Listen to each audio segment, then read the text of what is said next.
Hey, what's going on? It's Eric Cornish.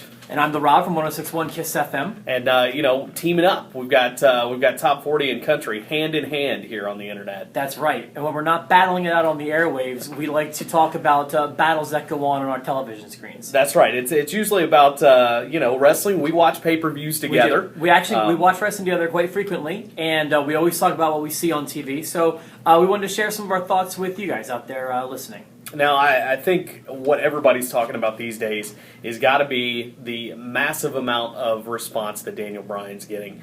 That combined with CM Punk walking out on the WWE, I think the fans are louder than they have been in a long time about the product.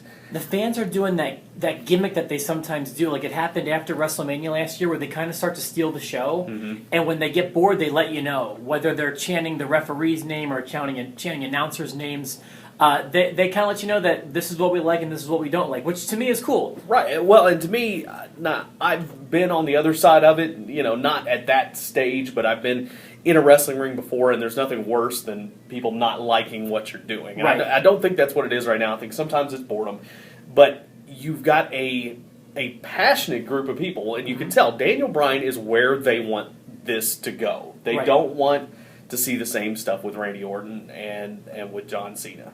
Daniel Bryan is one of those examples of like an organic rise to stardom. Like they didn't force him. Right. He was just kind of put there. He was not brought into the company to be the top star, but it wound up being necessary. And that's the way it's supposed to go. It was like Rock and Sure. Austin. Like they were brought in to be mid-level guys, to be good workers. And the fans kind of took it upon themselves to say, this is who we like, and they rallied behind him. Now, I think what is interesting, and I think it's mainly because of the Punk situation, that Daniel Bryan was kind of inserted into a role where I don't think they planned him to go. And it happened with the crowd response and with CM Punk not being there Monday night. Mm-hmm. He's kind of being put into that, facing off against the authority. Now, I've got some ideas that I think they could run with to make this work. I don't know if they will. They probably won't. They're a little far-fetched, but okay. But let me share my idea, and this is what I think could happen. First of all, okay, CM Punk's out. We know that. Now, we know that he went home. What we don't know is, is he being released from his contract? I don't think that's the case. I don't think so either. It's supposed to last until July, so if he's just going to sit there, he's going to sit there and ride out his contract. So it's in their best interest to get him back and get him working so they aren't losing money. Correct. So I think they need to find a way to get him back. And they did that last time when he threatened to leave his contract, and it worked. I mean, it worked really well. It worked better than it ever did before. Absolutely. When he came back into the pipe bomb stuff, and everyone kind of thought it was, is this real, is it fake? Like, that was very successful. So, that's the key. It's the reality, because think about it. That's where all of the key angles have come from in the past. Right. It's reality. When people don't really know, especially the people that think they're smart, don't really know what's going on. And I think that's what they need to do with this. They need to capitalize on the Daniel Bryan stuff. They need to capitalize on the CM Punk stuff. And maybe what they do, we've got Elimination Chamber coming up. They put Daniel Bryan in the Elimination Chamber. But what I think is intriguing are the other two spots that they've used besides the normal, people in there. They've got Christian in there, which, okay, he's coming back. It's kind of a little pushback, one last shot for him. But then you've got Antonio Cesaro, and I think that's where the intrigue comes in for me.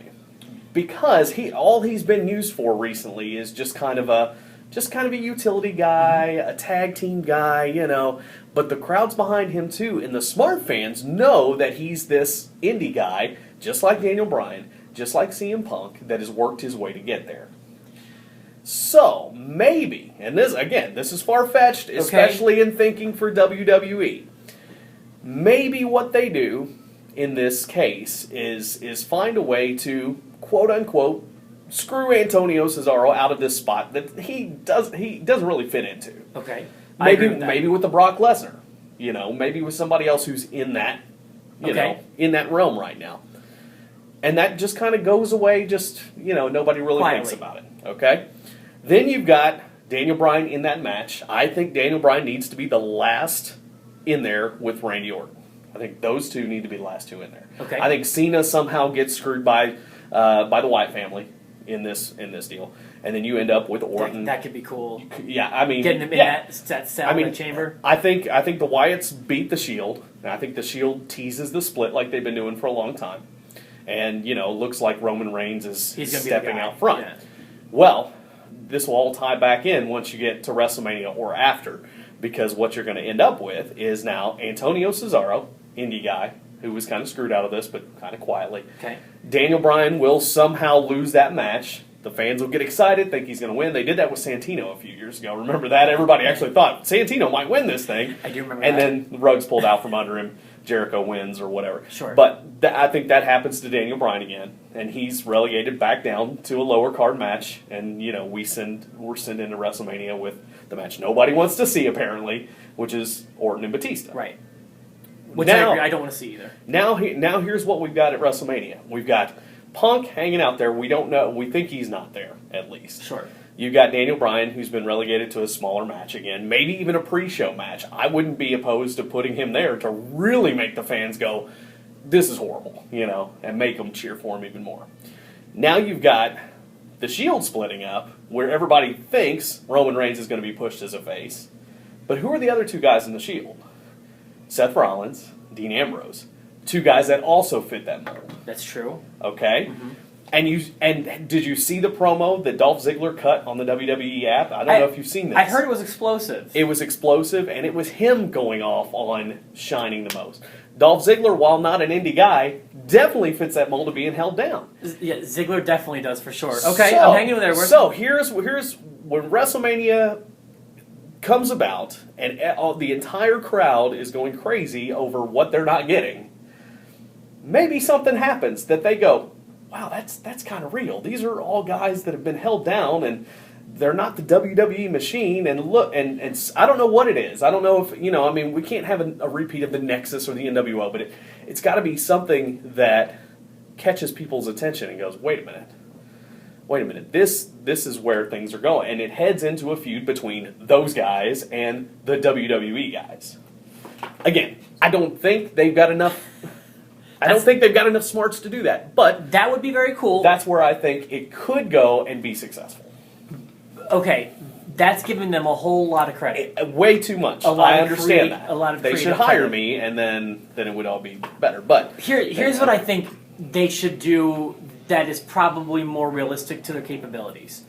This Punk thing, and I'm not 100% convinced one way or another if it's real or if it's staged or what exactly is happening, but for the contents of this video, let's assume that it's real, okay? Whether rightly or wrongly, whether you like to admit it, WWE, or you don't, this has become the biggest thing in wrestling right now. Sure, yeah. The fact that he's not there.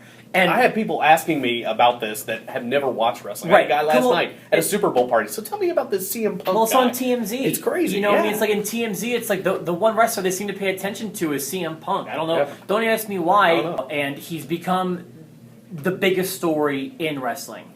And at that point, your stock goes up 1,000,000%. His issue with the company, in some ways, is valid, but in some ways is being a baby. It's kind of like throwing a tantrum because those old guys like Rock, and to a much lesser extent a guy like Batista, it is one reason why people are buying these shows. Sure. You always kind of have to cater to those people, and they're always going to be the thorn in your sides. You also need to know that the guys like CM Punk, Daniel Bryan, Dolph Ziggler, they're the ones that are keeping the fans there every day. They're the ones working their tail off day in, day out to keep the crowd there. So now that it's become what it's become, while as an employer you want to be careful about rewarding behavior like that, you kind of need to think that this is WrestleMania 30. The landscape is changing, and people want to see CM Punk in a main event spot. He's not wrong about that. And True. You may now want to cater to it. And also, something that CM Punk realizes, let's just say this whole thing's real. Now your feud with Triple H just became real. And now I want to see you take on Triple H. I didn't last week. Right. Now I do. So that's the way I would take it. Now that once all the dust is settled, we know you guys don't like each other. We know you guys can't even be in the same room behind the scenes together. Let's see what you guys can do in the ring together. That's true. That does make it real. Is kind of where I would go from here. So what I would do now, if I was CM Punk, I'd realize that you just got yourself the $1 million opportunity that you've been waiting for, and this is now, you've just made it, rightly or wrongly, whether you meant to or not, an exciting match. That's true. And I still wonder where they're going to take this. I don't see how they can finish off WrestleMania card with whatever they do with Orton versus Batista. No, the crowd doesn't want to see They that. cannot, even if they have that match, they cannot end that card with that. I mean, can you imagine 90,000 people? And they will, because everybody's talking about it. And that WrestleMania crowd are the people who, those are those type of people. Right. You do not want them to just completely downplay that match. And No. And WWE cannot want that to happen either. Now, what if you do something that I've been hearing about, like a triple threat situation, where you have someone like a Daniel Bryan in the match with them? I think that's a better idea. I don't like triple threat matches. I'm with you. I think if you're gonna have like fatal four ways, almost a better idea because you don't have the just unbelievably long selling that goes on in a triple threat match.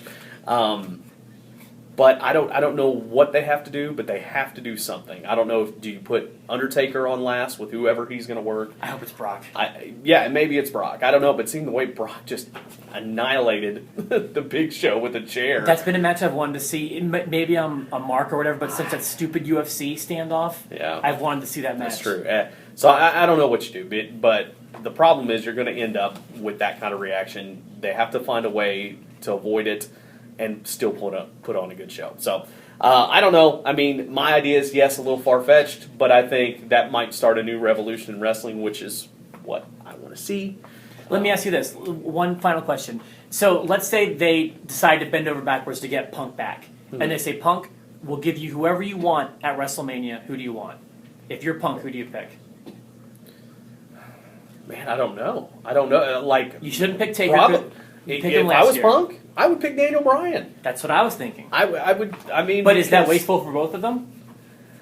I don't think so, because I think originally going into it, if you would have shown me this last year and said where are we going to be WrestleMania 30, I would have sworn we would have been a title match, unifying the titles then. I kind of wish they would have done that too, and not do it in the middle of December, just a random match with two people we've seen wrestle that times.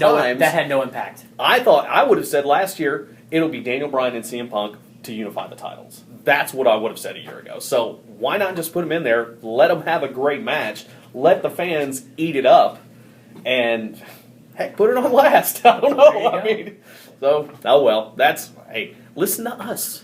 We know. Exactly. We know what's up. Either method you choose, we know what we're talking about. So are we going to do this, what do you think, in every week or so? Yeah, let's do it. Why not? Why not? Anytime we need to talk about wrestling, we'll do it right here at 1061evansville.com, WKDQ.com. For the Rob. And Eric Cornish. We'll see you next week.